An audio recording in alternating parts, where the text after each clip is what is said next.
হরিবল। আমরা এখন দেখুন শস্য বের করছি পটল পোস্ত রান্না করার জন্য। এগুলো আমাদের নিজের চাষের শস্য। দেখুন কীরকম করে শস্য বের করতে হয়, অনেকগুলো শস্য বেরিয়েছে। এই যে হরিবল।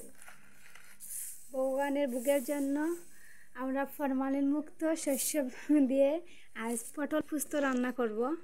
আপনারা একটু পরেই পটল পোস্তর ভিডিওটা দেখতে পারবেন। হরে কৃষ্ণ, হরি বল। দাঁড়া,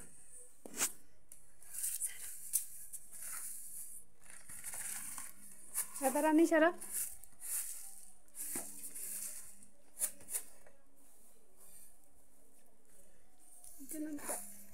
এই দেখুন অনেকগুলো শস্য বেরিয়েছে। দেখো দেখো, রাধারানী হরে কৃষ্ণ দাও। রাধারানী ই ফলাইতে